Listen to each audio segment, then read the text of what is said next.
کی عبادت کرنے والے اور تسبیح کے دانوں پر اللہ اللہ کے نام لینے والوں کے لیے نہیں، یہ دین اپیل پر کرتا ہے بچوں کے لیے بھی اور جوانوں کے لیے بھی، یہ دین اپیل کرتا ہے مکتب میں رہنے والے علماء کو بھی اور ایوان سیاست میں سیاست کرنے والے ذمہ داروں کو بھی۔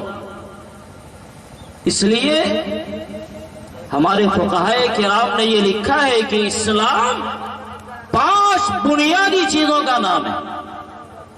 اسلام 5 بنیادی چیزوں کا نام ہے، اور اگر کوئی آدمی اسلام پر عمل کرنا چاہے تو جب تک ان 5 چیزوں میں وہ پورا نہیں اترے گا اور 100 کے 100 نمبر نہیں لائے گا، حقیقی معنی میں وہ مسلمان اور مومن نہیں ہو سکتا ہے۔ عقائد ہیں سب سے پہلا، اس کے عقائد اور نظریات ٹھیک ہو، وہ اللہ تبارک و تعالیٰ کو ایک مانتا ہو، اللہ کو اپنا رب مانتا ہو، اللہ کو حاکم اور احکم الحاکمین مانتا ہو، ساری کائنات کا بنانے والا، ساری کائنات کا چلانے والا، وہ ایک ذات جو ساری کائنات کو بناتا ہے، اسی کے سامنے اپنے سر کو ٹیکنے والا ہو۔ جتنے انبیاء کرام علیہ السلام تشریف لائے سب پر ایمان لانے والا ہو، جتنی کتابیں آسمان سے اتری سب پر وہ ایمان لانے والا ہو، جتنے ملائکہ اللہ تبارک و تعالیٰ نے بنائے جن کی تعداد اللہ کے علاوہ کوئی نہیں جانتا، وہ سب پر ایمان لانے والا ہو، مرنے کے بعد کی جو زندگی ہے اس پر ایمان لانے والا ہو۔ ہم لوگ پڑھتے ہیں نہیں ایمان مجمل آمنت باللہ، ایمان مفصل آمنت باللہ وملائکتہ وکتبہ ورسلہ والیوم الآخر والقدر خیرہ وشرہ من اللہ تعالی والبعث بعد الموت۔ یہ کیا ہے؟ ایمانیات کا ایک خلاصہ ہے۔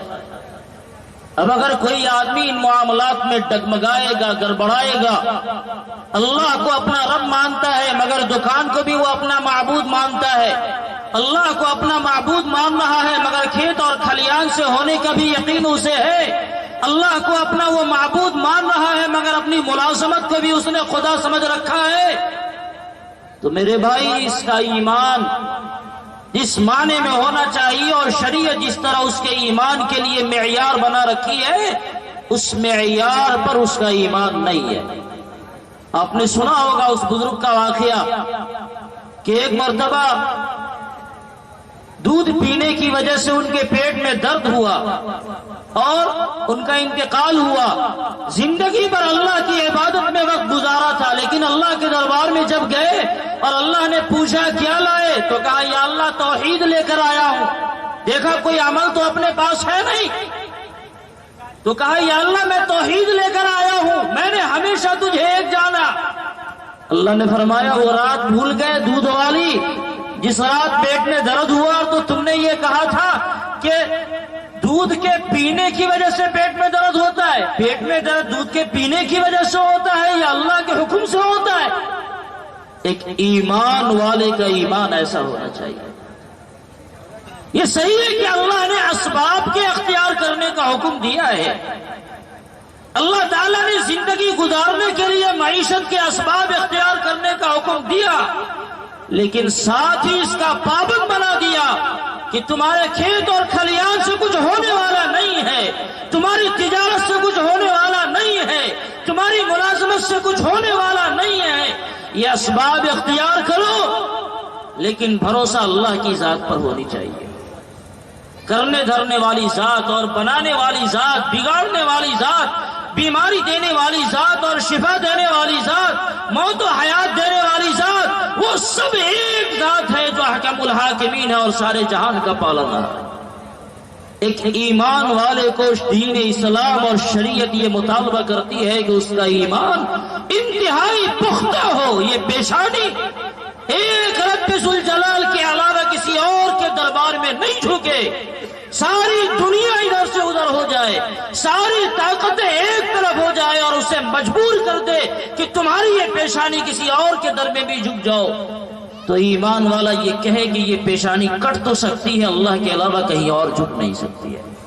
قرآن کریم نے کہا وَإِن تُطِعْ أَكْثَرَ مَنْ فِي الْأَرْضِ يُضِلُّوكَ عَنْ سَبِيلِ اللَّهِ۔ اے نبی پاک علیہ السلام آپ یاد رکھیے کہ دنیا میں اکثریت کی تعداد کو دیکھ کر ان کے دباؤ میں آ کر اگر آپ ان کی اتباع کرنے لگیں گے تو کیا ہوگا؟ یہ اللہ کے راستے سے آپ کو گمراہ کر دیں گے۔ آج تو یہی ہوتا ہے نہیں؟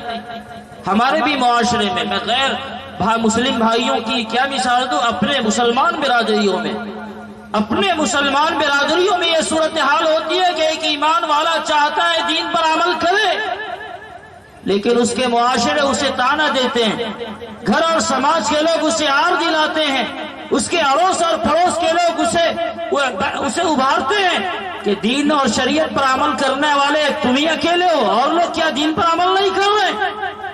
یہ سب لوگ دیندار ہیں، اتنے لوگ تمہیں غلط تو مشورہ نہیں دے سکتے نا۔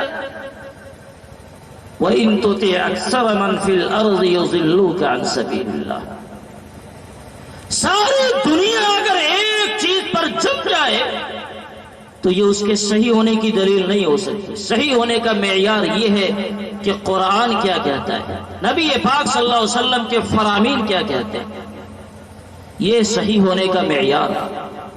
حضرت تھانوی رحمۃ اللہ علیہ نے لکھا ہے کہ انسان کا یقین وہ نہیں ہو جو کسی سے متزلزل ہو جائے۔ ایک آدمی جو اہل حق ہے، اس کے حق ہونے کی علامت یہ ہے کہ پوری دنیا ایک طرف ہو لیکن اس کے باوجود بھی اس کا یقین ہو کہ میں حق پر ہوں۔ یہ نہیں کہ میں اکیلا رہ گیا اور ساری دنیا ایک طرف چلی گئی، لوگ طعنہ دیں گے اور کیا میرے ہی عقل سب سے زیادہ عقل کھل ہے؟ نہیں، اگر وہ اہل حق ہے تو اس کو یقین ہونا چاہیے کہ میں حق پر ہوں، چاہے دنیا میں میرا ساتھ دینے والا کوئی نہیں۔ اسی طرح عبادات کا معاملہ ہے، نماز ہیں، روزے ہیں، زکوٰۃ ہیں، حج ہیں، اور جو دوسری عبادات ہیں، مسلمانوں کی یہ ذمہ داری ہے کہ ان عبادات کو کرے۔ لیکن مسلمانوں کا ایک بڑا مسئلہ یہ ہے کہ ہم لوگوں نے دین و شریعت کو صرف عبادات کے اندر محدود کر کے رکھ دیا ہے۔ ایمانیات کی تعلیم ہم نہیں لیتے، ہمیں نہیں معلوم ہے کہ کن چیزوں کا ماننا مسلمانوں کے لیے ضروری ہے اور کن چیزوں کا ماننا ضروری نہیں، عقائد کی تفصیلات کا ہمیں علم نہیں، کیا بات کرنے سے آدمی کا ایمان خطرے میں پڑ جاتا ہے ہمیں معلوم نہیں۔ ایک معمولی سی انتہائی شروع میں پڑھائی جانے والی کتاب ہے ما لا بد منہ، حضرت اس کے جو مصنف ہے قاضی ثناء اللہ پانی پتی رحمۃ اللہ علیہ، انہوں نے عقائد کے باب میں تفصیلات لکھی ہیں کہ کن کن باتوں سے آدمی کا ایمان خطرے میں پڑ جاتا ہے۔ اگر ان تفصیلات کو آپ سامنے رکھیں اور معاشرے کی تصویر دیکھیں تو آپ کو لگے گا کہ ہر ایک دو دن میں ایک آدمی کا ایمان تو جا ہی رہا ہے۔ ایک آدمی ایک بات بول گیا اور اس کا ایمان چلا گیا۔ ہماری ماں بہنوں کا زبان اس معاملے میں کنٹرول میں نہیں ہوتی، کوئی معاملہ آ گیا اور اللہ تعالیٰ کو کوسنے لگی، اس کا ایمان گیا۔ اور ایمان جانے کا مطلب یہ ہوا کہ ایمان تو گیا ہی، اس کا اگر نکاح ہو چکا ہے تو وہ نکاح بھی ختم ہو گیا۔ اب اگر میاں بیوی ساتھ رہتے ہیں تو میاں بیوی آپس میں شوہر بیوی نہیں ہے بلکہ اجنبی ہے، اور اگر ملاقات کرتے ہیں تو یہ حرام کاری ہوگی، بچے پیدا ہوں گے تو یہ ولد الزنا ہوگا۔ کتنوں کو معلوم ہے کہ ایمانیات کیا ہے؟ ہمارا تعلق اور ہماری معلومات ایمانیات سے بالکل ہٹی ہوئی ہے، اس پر آپ نے کبھی محنت کرنے کی ضرورت نہیں سمجھی۔ عبادات تھوڑا بہت ہم ادا کر لیتے ہیں، عبادات میں بھی بیچاری ایک نماز ہے جس کو ادا کر لیا۔ ایک آدمی 60 سال سے نماز پڑھ رہا ہے، لیکن ایک نماز کا جانکار اگر اس سے ملے گا تو وہ کہے گا چچا جان آپ کی نمازی باب ہے جس کو مسلمانوں نے پسے پش ڈال دیا، اور مسلمانوں نے یہ سمجھا ہے کہ دین اسلام کا تعلق صرف رمضان کے مہینے سے ہے، اور دین اسلام کا تعلق صرف مسجدوں سے اور مدرسوں سے ہے، اور دین اسلام کا تعلق صرف حج بیت اللہ سے ہے، اس کے علاوہ ہم اپنی زندگی میں آزاد ہیں۔ نتیجہ یہ ہوا کہ اسلام پر ہم بھی غلط عمل کر رہے ہیں اور اسلام کی غلط تصویر دنیا والوں کے سامنے ہم پیش کر رہے ہیں۔ دکان پر بیٹھا ایک آدمی تو اپنے اسلام کو جیب میں یا مسجد میں رکھ کے آ گیا، اب دکان پر ہمارا اسلام نہیں ہے۔ یاد رکھیے اسلام تو میدان جنگ کے اندر بھی ہے، میدان جنگ میں بھی اسلام یہ تعلیم دیتا ہے کہ اگر تمہارا دشمن تمہارے سامنے برسر پیکار ہو، تو اس کے ساتھ بھی اسلام نے جو تعلیمات دی ہے ان تعلیمات کو اپنائے بغیر تم اللہ کی رضا کو حاصل نہیں کر سکتے۔ آج کی دنیا کے لیے اسلام کا یہ قانون اگر دنیا والوں کو بتایا جائے تو خدا کی قسم وہ شرم سے پانی پانی ہو جائیں گے۔ دنیا والوں کے پاس کچھ بھی نہیں ہے منہ دکھلانے کے لیے۔ دنیا والے تو اپنے دشمنوں کو انسانوں سے بدتر اور جانوروں سے بدتر سلوک کرتے ہیں، لیکن اسلام کا قانون یہ ہے کہ میدان جنگ میں جو برسر پیکار قوم ہو ان کے بال بچوں کے ساتھ بھی تم کوئی غلط کام نہیں کر سکتے، ان کے بوڑھوں کے ساتھ بھی تم کوئی غلط کام نہیں کر سکتے۔ میدان جنگ میں لیا ہوا وعدہ دشمن سے بھی شریعت نے اس کے نبھانے کی پابندی عطا کی ہے۔ اسلام کی سب سے پہلے عظیم جنگ کا واقعہ یاد کیجیے، بدر کا معرکہ پیش آنے والا ہے۔ اسلام انتہائی قسم پرسی کے عالم میں، مجاہدین اسلام گنتی کے ہیں صرف 313 کی تعداد ہے، اور ان کے پاس بھی جو میدان جنگ کے جو ضروری سامان اور آلات ہوتے ہیں وہ نہیں ہے۔ ایسے موقع سے ایک صحابی ہجرت کر کے مدینہ منورہ آنا چاہتے ہیں، راستے میں دشمنوں نے پکڑ لیا، کہاں جانا ہے؟ مدینہ جانا ہے، پکڑ لیا، نہیں جا سکتے۔ جنگ کا ماحول ہے، سوچا یہ ایک بندہ جائے گا تو تعداد کو ایک بڑھا دے گا، نہیں جا سکتے۔ صحابی رسول نے کہا کہ میرا مقصد صرف اور صرف یہ ہے کہ میں محمد رسول اللہ صلی اللہ علیہ وسلم کی زیارت کروں۔ اگر تم یہ معاہدہ کرنا چاہتے ہو تو میں تم سے معاہدہ کرنے کے لیے تیار ہوں کہ میں تم سے برسر پیکار نہیں ہوں گا، میدان جنگ میں تمہارے سامنے نہیں آؤں گا۔ اگر تم یہ وعدہ لینا چاہتے ہو تو وعدہ لے لو، لیکن مجھے چھوڑ دو، کیونکہ میرا ایمان اور میرا عشق مجھے پریشان کر رہا ہے تاجدار مدینہ سرکار دو عالم صلی اللہ علیہ وسلم کی زیارت کے لیے۔ تلوار کی نوک پر لیا گیا یہ وعدہ تھا جو سیدنا حذیفہ ابن الیمان رضی اللہ تعالیٰ عنہ سے لیا گیا۔ حضرت حذیفہ مدینہ منورہ پہنچے، رسول پاک صلی اللہ علیہ وسلم کی زیارت کر کے انہوں نے اپنے آنکھوں اور اپنے سینوں کو ٹھنڈا کیا، اور میدان بدر کا سما ہے، ان کی خواہش تھی اور ان کی کوشش تھی کہ اسلام کی یہ پہلی لڑائی ہے، اسلام کی یہ پہلی لڑائی ہے، اور اس لڑائی کے لیے بڑی بڑی بشارتیں ہیں۔ نبی پاک علیہ الصلوۃ والسلام کی زبان مبارک سے کیوں نہیں اس میدان بدر کے واقعات میں شریک ہو کر ان بشارتوں میں اپنا حصہ بھی لیا جائے۔ لیکن ساتھ ہی انہوں نے اس معاہدے کا تذکرہ بھی کر دیا۔ حضور علیہ الصلوۃ والسلام نے فرمایا آپ اس میدان جنگ میں شریک نہیں ہو سکتے کیونکہ آپ نے دشمن سے وعدہ لیا ہے۔ حالانکہ یہ کہنے کا حق تھا کہ یا رسول اللہ وہ وعدہ تو تلوار کی نوک پر لیا گیا تھا، مجھے وہ چھوڑ نہیں رہے تھے، مجبور انہوں نے کر دیا تھا تو میں نے جھوٹا وعدہ کر لیا، دھوکہ دے دیا، یہ سارے بہانے کیے جا سکتے تھے۔ مگر دین اسلام کی یہ تعلیم ہے کہ اگر دشمن سے بھی کوئی وعدہ لیا جائے تو مومن وہ ہوتا ہے جو سب کچھ ہوگا مگر وعدہ خلاف نہیں ہو سکتا ہے، اس کی زبان سے جو نکل گیا اس کے علاوہ نہیں ہو سکتا ہے۔ انہوں نے وعدہ لیا تھا، اسلام کی سب سے پہلی لڑائی تھی، اس کی سعادت سے یہ صرف محروم ہو گئے اس لیے کہ ایک دشمن سے ان کا معاہدہ تھا کہ اس جنگ میں تمہیں شریک نہیں ہونا ہے۔ خیبر کے موقع سے جب خیبر کی لڑائی ہوئی ہے مسلمانوں نے محاصرہ کر لیا، لڑائی کی نوبت بہت نہیں آئی، اور اللہ تبارک و تعالیٰ نے حدیبیہ کے انعام میں خیبر کو عطا کیا تھا جو سیرت طیبہ کا بڑا قیمتی اور شاندار عنوان ہے، آپ مطالعہ کریں۔ اس خیبر کے موقع سے جب مسلمانوں نے محاصرہ کر رکھا تھا تو ایک یہودیوں کا چرواہا جو اسلام قبول کیے ہوا نہیں تھا، اس نے سوچا کہ دیکھیں مسلمان کیسے ہوتے ہیں، بڑا ان کے بارے میں سنا کہ یہ دہشت گرد ہوتے ہیں، آتنکواد ہوتے ہیں، اور معاشرے کے امن و امان کی فضا کو بگاڑنے والے ہوتے ہیں، اور چنا ہوتے ہیں، ذرا مسلمانوں کے معاشرے کو دیکھا جائے۔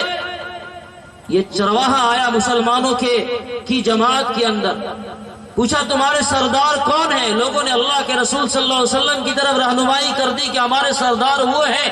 بڑا شہرہ سن رکھا تھا کہ بدر کے مارکے انہوں نے سر کیے ہیں، احد کے مارکے سر کیے ہیں، خندق کا مارکہ سر کیا ہے، اور حدیبیہ کے مارکے سر کیے ہیں۔ مسلمانوں کی تعداد روز اب تو بڑھی جا رہی ہے، تو ان کا سردار کسی عالی شان محل میں ہوگا۔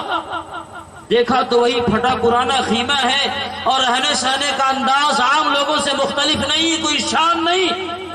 آئے حضور علیہ السلام کے پاس، اور اس شان بے نیازی کو دیکھ کر انہوں نے اسلام کی پیشکش کی اور کہا یا رسول اللہ ہم ایمان لانا چاہتے ہیں۔ شوق سے آپ اسلام لے آئیے، اسلام لائے گے تو کیا ملے گا؟ اللہ تعالیٰ تمہیں جنت دیں گے، میں اس کی ضمانت دیتا ہوں۔ اور اسلام یہدم ما کان قبلہ، اسلام تمام چیزوں کو منہدم کر دیتا ہے۔ اسلام لے آئے۔ چونکہ میدان جنگ کا یہ مسئلہ تھا، اس لیے ان کی خواہش ہوئی کہ یا رسول اللہ اب ہم کیا کریں، اسلام تو لے آئے۔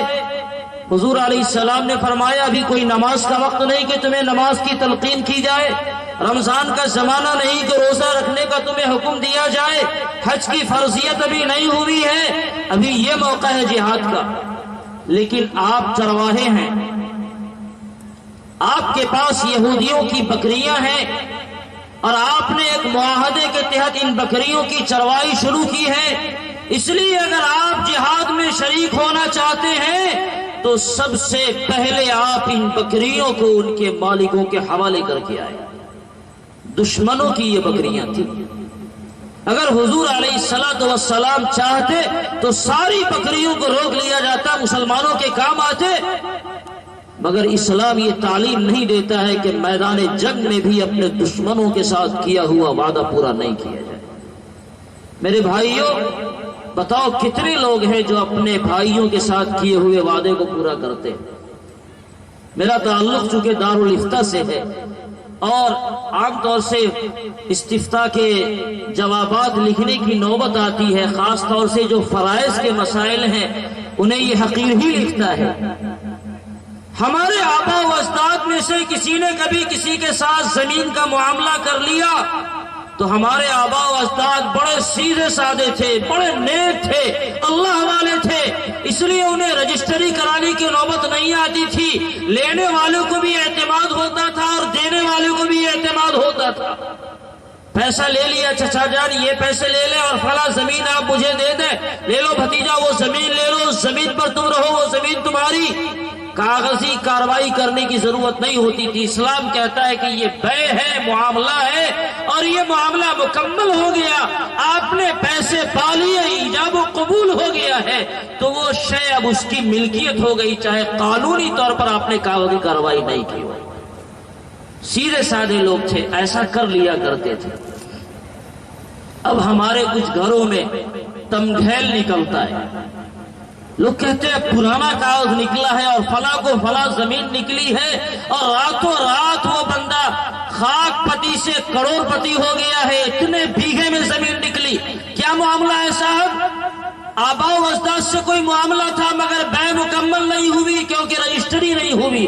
خدا کی قسم، شریعت اسلام کا کہنا ہے کہ اگر اس طرح کے معاملات میں جو معاہدے ہو چکے ہیں تم نے اس کی خلاف ورزی کی تو اللہ کی یہاں اس کا جواب دینا ہوگا۔ یہ ہمارے مسلمانوں کے گھروں کے حالات ہیں، ہمارے آپس کے معاملات ہیں۔ اسلام کہتا ہے کہ ہمارے بھائیوں کے ساتھ، چاہے وہ انسان ہو بلکہ اللہ کی مخلوق کے ساتھ بھی ہمدردی اور حسن سلوک کا معاملہ کریں۔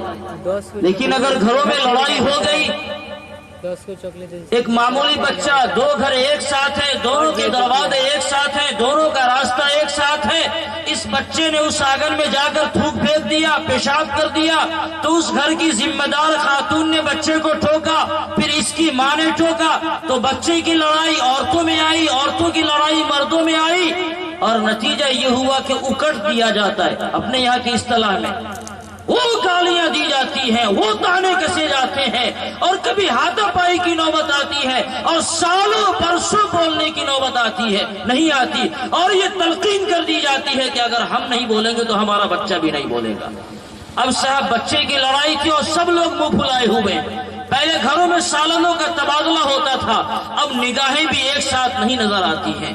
اب بچے بھی نہیں بول رہے ہیں، بوڑھے بھی نہیں بول رہے، جوان بھی نہیں بول رہے، مرد بھی نہیں بول رہے، خواتین بھی نہیں بول رہی ہے، اور لوگ سینے ٹھوک کے کہتے ہیں کہ ہمارے بچے اتنے فرما بردار ہیں کہ ایک بار کہہ دو فلاں سے نہیں بولو تو زندگی بھر نہیں بولے گا۔ جو بچہ اللہ کا نافرمان ہوگا ماں باپ کا کبھی فرما بردار نہیں ہو سکتا ہے۔ یہ اللہ کی نافرمانی ہے۔ ایک معمولی واقعے کی وجہ سے اگر آپ کو رنجش ہوئی تو ٹھیک ہے، اس رنجش کی اجازت دی ہے شریعت نے، مگر 3 دن سے زیادہ اس کی اجازت نہیں ہے۔ اور رنجش بچے میں ہوئی تھی یا رنجش گھر کی عورتوں میں ہوئی تھی، یہ مرد کیوں منہ پھلائے ہوا ہے، یہ نوجوان لڑکے کیوں منہ پھلائے ہوئے ہیں، یہ معمولی معصوم بچہ 1.5 سال کا، اس کو اس کے دروازے پر جانے سے کیوں روک دیا جاتا ہے؟ ایک آدمی کی رنجش کی وجہ سے وہ رنجش متعدی ہو رہی ہے، اور یہ 3 دن سے زیادہ ہو رہی ہے، تو یہ سب لوگ اللہ کے نافرمان ہیں۔ اور جو اللہ رسول کی نافرمانی کرنے والا ہوگا، ماں باپ کی فرما برداری کرنے والا کبھی نہیں ہوگا۔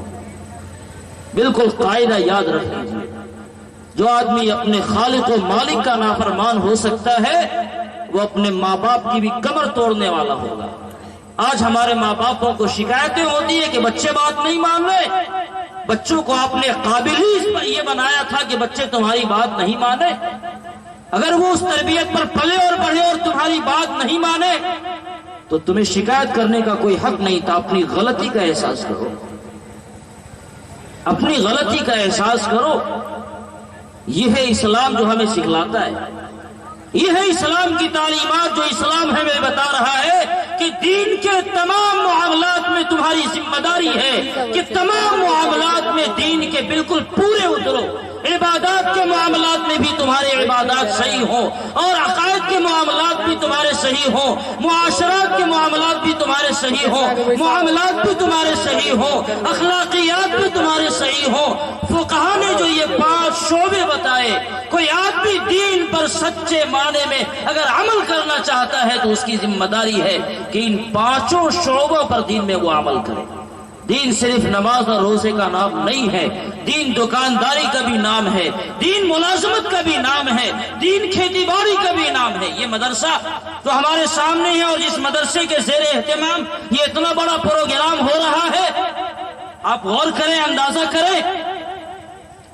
اب اگر اس مدرسے میں کسی کی نوکری ہو گئی تو چونکہ سرکاری نوکری ہے، ہمارے بہت سے احباب سرکاری نوکری والے ہیں، برا نہ مانو، کیونکہ میں بھی آپ ہی کا بھائی بندہ ہوں، اس لیے کہنے کی جسارت کر رہا ہوں۔ سرکاری نوکری ہمیں ہو گئی تو ہمیں اس بات کی ضمانت مل گئی کہ نتیش بابا تو تنخواہ دیں گے ہی، لہٰذا آپ ڈیوٹی کیا کرنی ہے، پرائیویٹ والوں کو ڈیوٹی کرنی ہوتی ہے۔ کیا یہ اسلام نہیں ہے؟ اسلام نہیں سکھاتا کہ اپنے اوقات کا استعمال بالکل اصول اور قانون کے مطابق کیا جائے؟ اسلام نے اگر یہ تعلیم دی ہے کہ اللہ کے احکامات پر عمل کرو تو اس کے اندر دین کے تمام اجزاء اس میں آ گئے۔ اسلام یہی ہے کہ پورے دین میں داخل ہو جاؤ۔ ہمارا معاہدہ ہے مدرسے کے اراکین سے، اور ہمارا معاہدہ ہے حکومت وقت سے کہ اگر آپ نے نوکری دی ہے تو 7 بجے سے لے کر 12 بجے تک یا 10 بجے سے لے کر 4 بجے تک یا جو اوقات متعین اور مقرر ہیں ان اوقات میں پابندی کے ساتھ ہم اوقات کی پابندی کریں، اور آ کر اخبار پڑھ کے نہیں چلے جائیں، بلکہ ہماری جو ذمہ داری ہے وہ ذمہ داری بھی ادا کریں۔ اب اگر اس میں ذرا سی بھی چوک ہوتی ہے تو وہ آدمی شریعت اسلام پر عمل کرنے والا نہیں۔ دنیا کے افسران کو دھوکہ دے سکتا ہے، مگر جب قبر میں جائے گا تو اللہ کو نہیں دھوکہ دے گا۔ اللہ کے یہاں تو سارا ریکارڈ موجود ہے، اللہ کے یہاں سارا ریکارڈ موجود ہے، اس لیے اللہ کو ہم دھوکہ نہیں دے سکتے۔ اس لیے میرے بھائی اور بزرگوں اور دوستوں، دین اسلام کے تمام اجزاء پر ہم عمل کریں گے انشاءاللہ۔ آدمی کا اپنا عزم اور ارادہ ہونا چاہیے، کریں گے انشاءاللہ۔ اللہ تبارک و تعالی ہم سب کو توفیق عطا فرمائے۔ میں اس پس منظر میں آپ حضرات سے یہ وعدہ لیا ہے کہ ملک کے جو حالات ہیں بھی ٹھیک نہیں ہے۔ ہمارے ملک کی جو موجودہ سرکار ہے وہ اسلام دشمن سرکار ہے، اس کی پلاننگ کچھ اور ہے، اور اس کے لیے ہمارے جو ذمہ دار اکابرین ہیں وہ انتہائی پریشان ہیں کہ ملک کے اس حالات کا مقابلہ کیسے کیا جائے۔ آج صورتحال یہ ہے کہ مسلم پرسنل لاء میں جس کی ہمارے قانون ہند میں پوری اجازت دی گئی ہے اور باضابطہ یہ قانون ہے کہ یہ قانون اور یہ ملک مسلم پرسنل لاء کے اندر کسی بھی طرح کی چھیڑ چھاڑ نہیں کرے گی. موجودہ حکومت مختلف بہانوں سے مسلم پرسنل لاء میں دین اسلام میں چھیڑ چھاڑ کرنا چاہتی ہے اور سب کے لیے ایک سا قانون بنانا چاہتی ہے. سب کے لیے ایک سا قانون بنانے کا مطلب یہ ہے کہ شریعت کہے گی کہ یہ کام حرام ہے مگر ہمارا قانون ملک بولے گا کہ یہ کام جائز ہے، تو لاٹھی کے ڈر سے ہمیں جائز کو ماننا پڑے گا اور شریعت کو چھوڑ دینا پڑے گا. ایسے وقت میں مسلمانوں کی ذمہ داری ہے کہ مسلمان اپنے آپ سے تیار ہو جائے کہ خدا کی قسم سب کچھ قربان کر سکتے ہیں مگر دین اسلام پر ایک آنچ آ جائے یہ ہم سے گوارا نہیں ہوگا. دین اسلام وہ دین ہے جو اللہ تبارک و تعالیٰ نے ہمارے لیے بطور خاص اتارا. یہ اللہ کا کرم تھا جو اللہ تعالیٰ نے ہمیں امت محمدیہ میں پیدا فرما کر ہمارے اوپر احسان کیا ہے. مال مانگو تو مال دیں گے اور جان مانگو تو جان دیں گے مگر یہ ہم سے نہ ہو سکے گا نبی کا جاہ و جلال دیں گے. جو دین نبی پاک علیہ الصلوۃ والسلام نے ہم تک پہنچایا ہے خدا کی قسم اپنی جان دے کر بھی اس دین کی ہم حفاظت کریں گے. یہ ایک مسلمان کا عزم ہونا چاہیے. اور یاد رکھو اگر تم نے قربانی دینے کے وعدے کر لیے اللہ کے سامنے تم نے طے کر لیا خدایا تیرے دین پر کوئی آنچ آئے گا تو ہم اسے برداشت کرنے والے نہیں ہیں، تو دنیا کی کوئی طاقت ہمارا بال نہیں اکھاڑ سکتی ہے. دنیا کی کوئی طاقت ہمارا بال بیکار نہیں کر سکتی ہے. دنیا کی طاقت کے پاس کیا ہے؟ وہ ایٹم بم ہے، میزائل ہے، کلاشنکوف ہے، کیا کر لیں گے ہمارے یہ؟ خدا کی قسم جس کے پشت پر اور جس کے پیٹھ پر اللہ کی طاقت ہو اس سے زیادہ طاقتور دنیا میں کوئی اور نہیں ہو سکتا. اللہ کی طاقت کے سامنے بھی دنیا کی کوئی طاقت ہے؟ سیدنا ابراہیم علیہ الصلوۃ والسلام کے ساتھ کیا ہوا مگر کیا کر لیا لوگوں نے؟ سیدنا ابراہیم علیہ الصلوۃ والسلام کو جب نارے نمرود پہ پھینک دیا گیا ہے، پھینک دیا گیا، آپ کو پھینکا گیا اور فضا میں لہراتے ہوئے آگ میں گرنے والے ہیں تو سیدنا جبرائیل امین آ گئے. کیا آپ کہیں تو میں آپ کی مدد کرنے کو تیار ہوں. پوچھا اللہ نے بھیجا خود آئے ہیں؟ کہا اللہ نے نہیں بھیجا. کہا اللہ نے نہیں بھیجا تو آپ کی ضرورت نہیں، میرا خدا مجھے دیکھ رہا ہے، میرا خدا مجھے دیکھ رہا ہے. اور دیکھنے والے خدا نے ابراہیم کو برباد نہیں کیا. اللہ کا حکم ہوا یا نار کونی بردا وسلاما علی ابراہیم، اے آگ ابراہیم کو ذرہ برابر کوئی نقصان نہیں پہنچے. مفسرین نے لکھا ہے کہ یہ حکم نارے نمرود کو نہیں تھا، ایک عام حکم تھا جس میں نارے نمرود شامل تھا. پوری دنیا کی ساری آگ بجھ گئی، پوری دنیا کی ساری آگ بجھ گئی. تو اگر ہمارا تعلق اللہ سے ہوگا، اللہ سے ہمارا تعلق مضبوط ہوگا تو ہم سے زیادہ کوئی طاقتور نہیں ہے، اس لیے کہ اللہ کی طاقت ہمارے ساتھ ہے. اور اگر اللہ سے ہمارا تعلق کسی درجے میں کمزور ہوا، میرے الفاظ پر غور کیجئے، کسی بھی درجے میں اللہ سے ہمارا تعلق کمزور ہوا تو پھر یاد رکھیے کہ دنیا میں ہم سے زیادہ کمزور قوم کوئی نہیں. پھر جس طرح مکھی اور مچھر کو پیس دیا جاتا ہے انگلیوں کے دباؤ میں، اسی طرح دنیا ہمیں پیس کر رکھ دے گی. اللہ کے رسول صلی اللہ علیہ وسلم سے قرآن کریم نے یہ کہا ہے یا ایھا الرسول بلغ ما انزل الیک من ربک فإن لم تفعل فما بلغت رسالته. اے نبی آپ اللہ کی طرف سے جس بات کا مکلف آپ کو بنایا گیا ہے آپ اسے دنیا والوں تک پہنچائیے. اور اگر اس میں آپ نے تھوڑی سی بھی کوتاہی کی،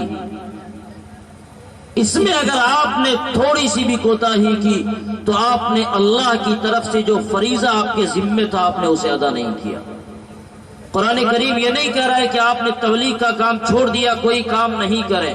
جو ذمہ داری آپ کی دی گئی ہے اس ذمہ داری میں ذرہ برابر بھی کوئی کوتاہی ہوگی تو اللہ تبارک و تعالیٰ کی طرف سے عائد کردہ ذمہ داری کو آپ نے ادا نہیں کیا، اور اگر آپ ذمہ داری کو ادا کرنے والے رہیں گے تو انسانیت کو یہ خدشہ ہو سکتا تھا کہ ایک بندہ دین اسلام پر عمل کرے گا تو دنیا والے اسے پریشان کریں گے۔ اللہ نے ضمانت نہیں، واللہ یعصمک من الناس، اللہ آپ کی حفاظت فرمائے گا، اللہ آپ کی حفاظت فرمائے گا، اسی لیے ڈرنے کی ضرورت نہیں ہے، گھبرانے اور پریشان ہونے کی ضرورت نہیں ہے۔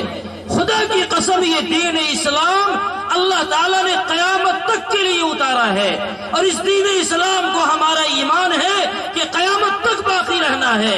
لہذا ہمیں اس بات کا خدشہ نکال دینا چاہیے کہ دین اسلام پر کوئی آنچ آئے گا، اور جب دین اسلام پر کوئی آنچ نہیں آئے گا تو مسلمانوں پر بھی کوئی آنچ نہیں آ سکتا ہے۔ لیکن ہم مسلمان ہو تب علامہ اقبال نے شکایت کی تھی تو جواب ملا، یہ مسلمان ہیں جنہیں دیکھ کے شرمائے یہود۔ واقعی اگر ہم مسلمان ہو جائے اور دین اسلام کو مضبوطی کے ساتھ پکڑنے والے ہو جائے، دین کے ہر معاملات میں ہم دین کو دیکھیں اور دنیا کے ہر معاملات میں بھی ہم دین کو دیکھیں، جنازہ جب ہمارے سامنے ہو تو بھی دین پر مضبوطی کے ساتھ عمل ہو، اور جب شادی بیاہ کے معاملات انجام دے رہے ہوں تو بھی دین پر ہمارا مضبوطی کے ساتھ عمل ہو، مسجد اور مدرسے میں ہو تو بھی دین پر عمل ہو، اور جب بازاروں میں اور دکانوں میں اور ملازمتوں میں اور کھیتوں میں ہو تو بھی دین پر ہمارا عمل ہو۔ اگر دین پر ہمارا عمل دنیا کے اور دین کے تمام معاملات میں ہوگا تو میں آپ کو ضمانت دیتا ہوں قرآن پاک کی اس آیت کی روشنی میں کہ اللہ تعالی ہماری اور آپ کی حفاظت فرمائے گا انشاءاللہ۔ تو کیا احسان کریں گے؟ اے مدھوبنی کے رہنے والوں، میرے ساتھ یہ عہد کرو کہ جو ہو گیا ہم سے ہو گیا، اب ہم ماضی کی تمام غلطیوں سے توبہ کرتے ہیں نہیں کرتے ہیں؟ ارے بولیے نا، اور عہد کرتے ہیں کہ اللہ تبارک و تعالیٰ کا جو دین ہم پر اتارا گیا تھا اس دین پر انشاءاللہ پابندی کے ساتھ ہم عمل کریں گے۔ نماز کی ادائیگی ہماری زندگی میں ہو، روزے اور دوسرے عبادات کی ادائیگی ہماری زندگی میں ہو، معاملات دین کے روشنی میں ہم ادا کرنے والے ہوں، معاشرت کو دین کی روشنی میں ہم گزارنے والے ہوں۔ اگر ہم نے ایسا کر لیا تو اللہ تبارک و تعالیٰ کی مدد، اللہ کی نصرت ہمارے ساتھ ہوگی، اور جس کے ساتھ اللہ کی نصرت ہو انشاءاللہ دنیا کی کوئی طاقت اس کا کچھ کر نہیں سکتی ہے۔ ابھی ہمارے مسلم پرسنل لا بورڈ کے اکابرین نے لڑائی لڑنے کے لیے دستخطی مہم چلائی ہے۔ حکومت نے ایک سوال نامہ جاری کیا ہے، سوال نامے کی تفصیلات ہے، میرے پاس وقت ختم ہے اس لیے میں اسے نہیں بتا سکتا، کیونکہ بورڈ نے سوال نامے کو رد کر دیا اور یہ کہہ دیا ہے کہ ہم اس سوال نامے کا بائیکاٹ کریں گے۔ لیکن یہ معاملہ عدالت میں چل رہا ہے اور مسلم پرسنل لا اس کا ایک فریق ہے، مسلم پرسنل لا اس کیس کو لڑ رہی ہے، اور مسلم پرسنل لا یہ کوشش کر رہی ہے کہ قانون میں جس طرح مسلم پرسنل لا کی اجازت ہے وہ اجازت باقی رہے اور اس شک کو نہیں چھیڑا جائے۔ اس کے لیے پورے ہندوستان سے مسلم پرسنل لا کے مدد کی ضرورت ہے، اور ہماری مدد مسلم پرسنل لا 1 روپے سے نہیں مانگ رہی ہے، ہمارے دستخط سے مانگ رہی ہے۔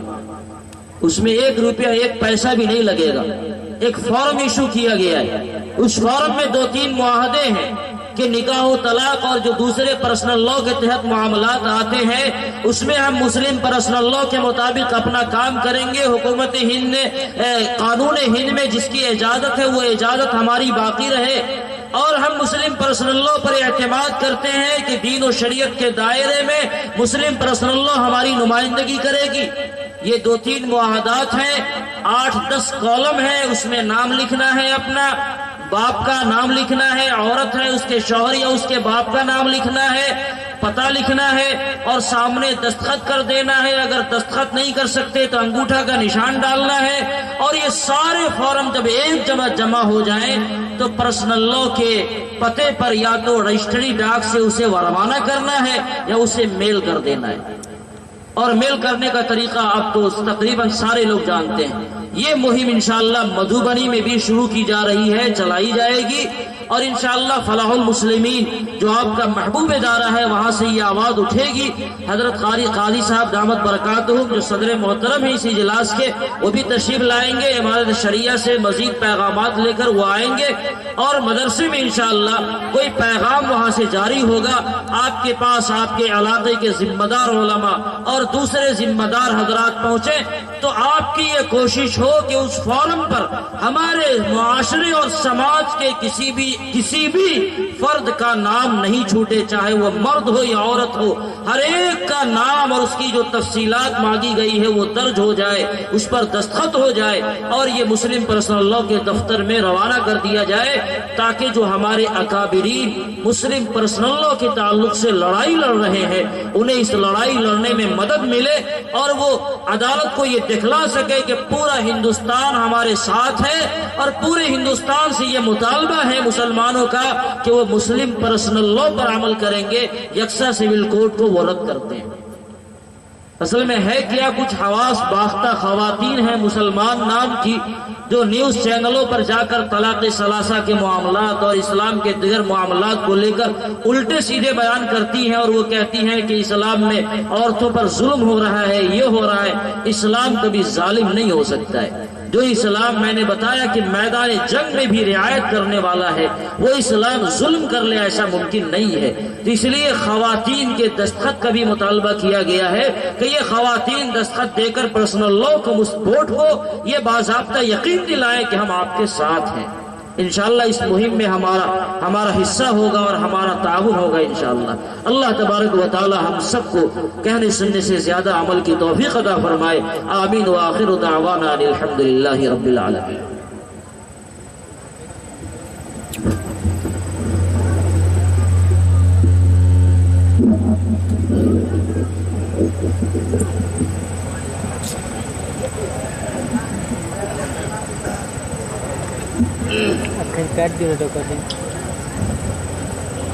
دل بدل سکتے ہیں، جذبات بدل سکتے ہیں. دل بدل سکتے ہیں، جذبات بدل سکتے ہیں، ملک کے فکر و خیالات بدل سکتے ہیں. دور موجود کے دن رات بدل سکتے ہیں، دور موجود کے دن رات بدل سکتے ہیں. تم بدل جاؤ یارو تو حالات بدل سکتے ہیں. حضرات گرامی یہ تھے فاضل نوجوان خطیب دورہ حضرت مولانا و مفتی روح اللہ صاحب قاسمی دامت برکاتہم جو اپنی روحانی باتوں سے ہم سامعین کو محظوظ فرما رہے تھے اور اس پیاسی امت کو سیراب فرما رہے تھے. اور میں یہ سوچ رہا تھا کہ پلا ساقی طبیعت سے تو اپنی، پلا ساقی طبیعت سے تو اپنی، زیادہ کم سے مطلب کچھ نہیں ہے. تبسم کیوں سجاتے ہو تم لبوں پہ جو چشم نم سے مطلب کچھ نہیں ہے. حضرات گرامی جب معاشرہ خونی دلدل کا آماجگاہ تھا، انسان خوف و ہراس بےقراری و مضطرب کا شکار تھا اور اپنی بلند تعلیمات سے اور اپنے بلند اخلاق و کردار سے وحشی اور غیر مہذب لوگوں کی زندگی. اپنا رتبہ معلوم نہیں ہے انسان، تجھے اپنا رتبہ معلوم نہیں ہے انسان. ہے فرشتوں کو تمنا تیری دربانی کا. اگر آپ صلی اللہ علیہ وسلم کے حکم کے مطابق اور آپ کی تعلیمات کے مطابق اگر آپ کا عمل ہوتا ہے تو گھٹے